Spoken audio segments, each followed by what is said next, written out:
When we've been booked every single day for the entire 6-7 weeks we've been open. We've been booked by reservations every single day, even during the weekdays.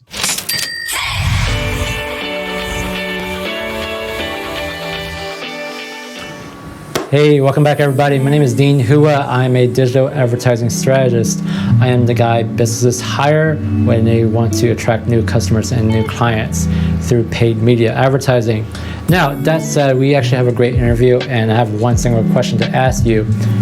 Who the hell has the balls to launch a new restaurant concept in the middle of a pandemic? Well, apparently this guy does. Meet Gary Hwang.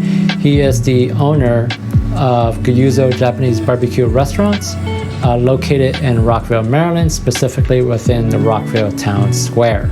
Not only does he have the balls to launch a new restaurant in the middle of a pandemic, but he's got the marketing smarts to help make it succeed, along with his wife, Jesselyn, who is the social media marketing manager. This entire interview is focused on how he uses social media marketing and specifically influencer outreach to help book his restaurant. It is so booked that you cannot get in without a wait list. So not only is it booked on the weekend, but it's actually booked on the weekdays too, which if you know anything about the current climate right now with restaurants in the pandemic, that's a really tough feat to accomplish. So a little bit about Gary.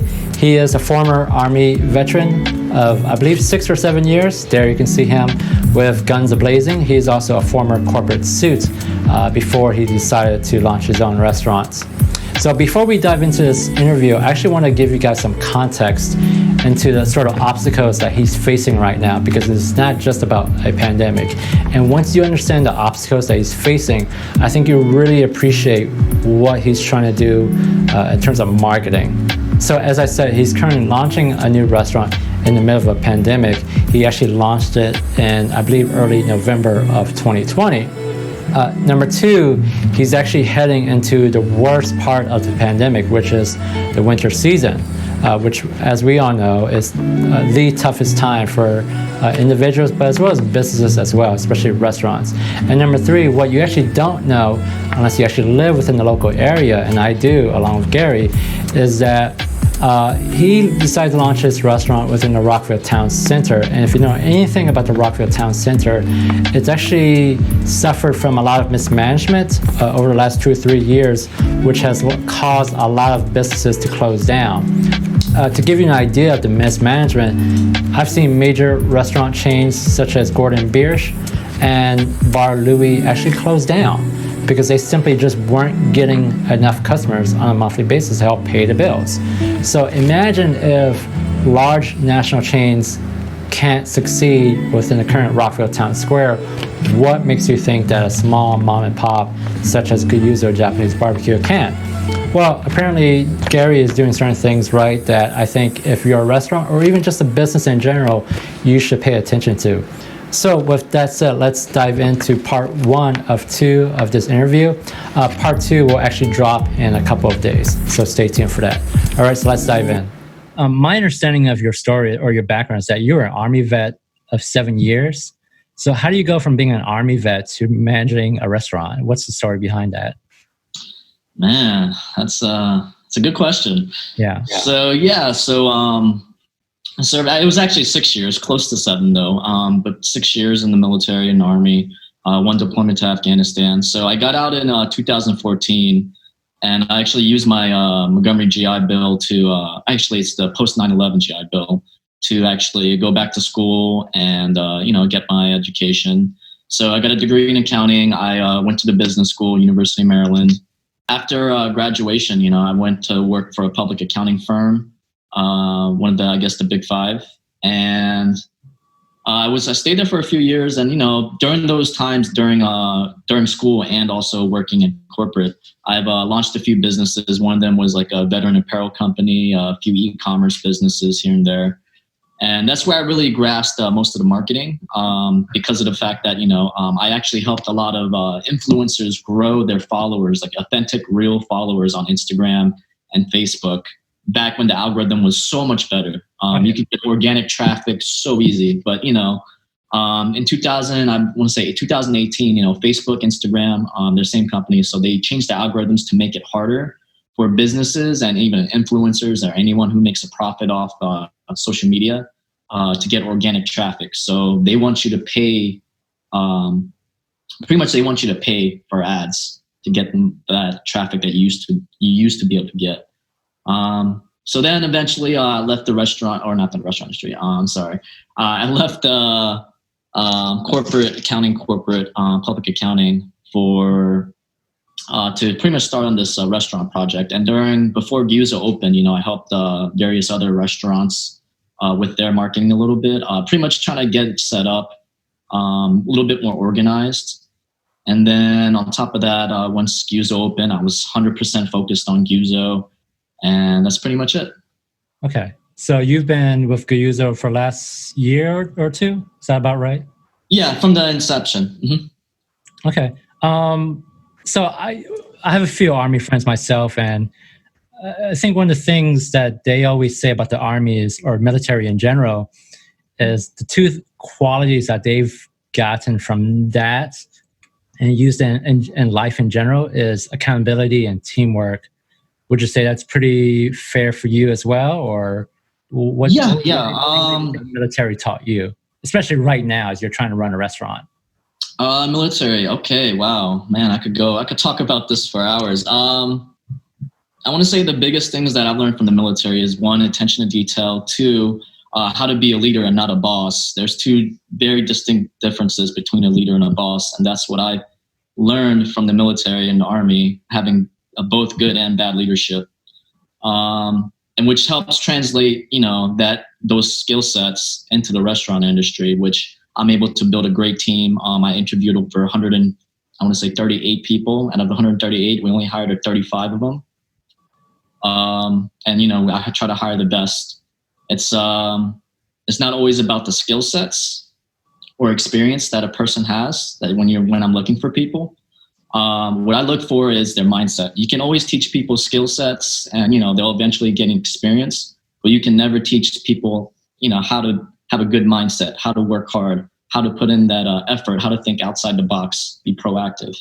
So those are the type of people I hired, and that's, I want to say, that's one of the building blocks of Gyuzo, how it became so successful. But yeah, that's pretty much it. So you said you hired about 35 people. How many of them are on your marketing team? None of them, actually. It's actually my wife that's on the marketing team for Gyuzo. It's mainly her and myself that does all social media marketing. And honestly, we don't even do that much marketing. The biggest marketing right now is just word of mouth because, pandemic, and we only have so many available seatings due to the pandemic. Speaking of which, how many, because I haven't been there myself yet, I've been meaning to, but how many seats do you have inside the restaurant? We have including the bar, it's about 111. Okay, and how many can you see during COVID? 50%. It depends on which timeline you're talking about, anywhere from like 75 to 25%. Gotcha. How booked are you guys right now? I believe you're pretty full. We've been booked every single day for the entire 6-7 weeks we've been open. We've been booked by reservations every single day, even during the weekdays. So we're really grateful for the support, Okay, so was there a wait list? Does that mean there's a wait list? Yeah, reservations. Mm-hmm. Wow. Okay, that's crazy. Were you, I'm assuming you weren't, but were you expecting those sort of results pretty quickly? I mean, obviously you hope for that, but were you projecting those sort of results?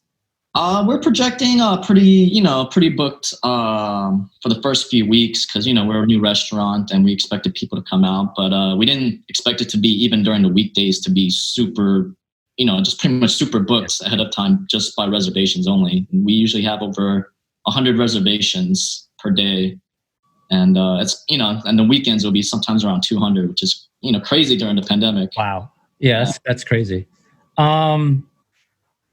So I know with a lot of restaurants, especially at your scale, soft openings do play a role in kind of getting word of mouth going.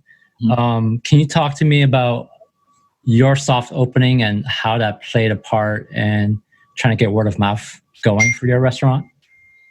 Yeah, so our soft opening, I believe it was November 6th. It was on a Saturday, and I believe it was November 6th. But yeah, it was on a Saturday near November 6th, and it was just pretty much, we just gunned it. We did no marketing at all, no paid advertising or anything. We just posted on our social media, word of mouth. We were booked the first weekend, and then after, like, people come through, they leave reviews on Yelp, and then we also had some influencers. We contacted some influencers to come through a week after that, and after they post, we even blew up even more on social media. I believe at DC Food Gods, they posted a video on TikTok, and that kind of blew up a little. Okay. But yeah, so soft opening definitely helped. So because so you didn't really, based on what you just said, you didn't really put in that much of an effort, which is great. It sounds like you had a pretty big network, just a warm market that you can get the word out to. Not really. So what we based on a lot of restaurants. They focused on profits. We focused on customer service and quality. And like I said, going back to hiring the right people for the job, everything from back of house to front of house, everyone we hired is quality. We rarely have complaints of customer service. We believe, and if there was anything wrong with the food, one of the managers, myself or my partner, Derek, we take care of them. I'd rather give them free appetizers, or, if something was wrong with the food, we'll replace it and give them something, a discount or whatnot. And, we just try to provide the best quality and the best service as possible. And people realize that, and people will talk about your restaurants if you go above and beyond. And that's what we did. Plus, I imagine there's also the customer lifetime value as well here, where, I don't know what the metrics are for each restaurant, but I've seen metrics where some restaurants are just willing to break even on the first visit in hopes that they'll capture a lifetime customer who will come back, let's say once a month or once every quarter or what have you. I'm assuming that's at play here with you as well. Yeah. So definitely, we're in it for the long run. We're not trying to, make a quick buck or anything. That's why we focus on the quality and customer service. And it's funny because I've seen, wow, I want to say at least like 8 different groups that came back 3 times already in the span of 6 weeks, which makes me pretty happy. I'm like, wow, you guys really love our food. That's great. Well, I've seen the food. Like, I haven't been there myself. I've seen the food. It's delicious. It looks great. There's not too many concepts like yours here in Montgomery County. That's for sure. So can you summarize to me big picture strategy with getting people into the door? Obviously, you just posted to social. What would you say are the other maybe top 2 tactics that you're using at the time? Yeah, just to capture our target market, we, besides the social media part, it's all about the quality, word of mouth, asking, customers what they think. I actually talked to, the first month, I literally talked to almost like, I want to say 60% of our customers or guests. I personally go up to them and I would ask them, how was everything? Is there anything we can improve on? And then, I'll just ask them to leave a review if they enjoyed their experience. And, that's how we grew up our Yelp reviews so fast. And I want to say about 95% of the people, or 98% actually, enjoyed their time at Gyuzo. You're learning about marketing during COVID right now. Has it taught you anything new that you don't already know? Of course, yeah. We're always learning. If you're not learning, you're not growing. If you're not growing, you're not making progress. So what I noticed is, man, there's a shift. There's been a shift of power in social media. I'm sure you know about TikTok, and boy, man, TikTok their algorithms are so much better. When DC Food God posted their video about us, like that, it blew up like crazy in the matter of like. How many views were you getting? I don't know about the views, but I know there was like, I think around like 4,000 likes and like a few hundred reshares. Okay. So yeah, it went pretty big. And a lot of people, when I talk to customers, they say they heard us from either social media or word of mouth or Yelp reviews. It's one of those 3. Okay. And let's talk more about influencer marketing. in the future, are you thinking about doing more TikTok stuff? Because I know typically with a lot of restaurants, it tends to be Facebook and IG. But like you said, because both platforms owned by the same company, because they're kind of, or they have reduced their organic impact, it's making way for platforms like TikTok now. Yeah, definitely. So we'll definitely be implementing more TikTok posts, or we're going to be probably creating a Gyuzo account just for TikTok, so we could post on our own behalf. And then we're also going to contact TikTok influencers as well as Instagram and Facebook, of course, because more base users, the way that TikTok's algorithm works is they recycle your video. And what I mean by that is on Instagram, once you post something, it's only seen once on other people's news feeds. As for TikTok, once you post a video, people see it the first day, but 3 weeks later, it might recycle through, and they have a better algorithm of, geographic locations and like the age bracket and what the people are interested in. So it's a lot more accurate. And you have access to sort of analytics on the back end? I haven't messed with TikTok myself, so I don't know. Yeah, so actually, I asked for analytics from some of the influencers, and they show me, and then not only that, it's insane. Like just from me seeing certain posts, just shifting through TikTok, and I have some influencer friends who has over 200K followers already on TikTok just from a few weeks. As on Instagram, it would take a few years. Hey guys, that wraps up part 1 of 2 of my interview with Gary. Look for part 2 to drop in a couple of days. If it's already been a couple of days, look for the link in the description and in the first comment. I will also include links to his website so you can check out his website and restaurant. All right, talk to you guys soon. Bye.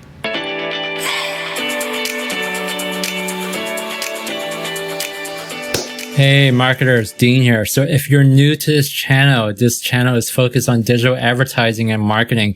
If you want to keep improving your marketing game, you know what to do. Hit that subscribe, like, and bell icon. It's the best way to get notification of new content by yours truly. Plus, it helps with the algorithmic thingamajiggy that YouTube does. Don't ask me what it does. It just does. As always, stay curious.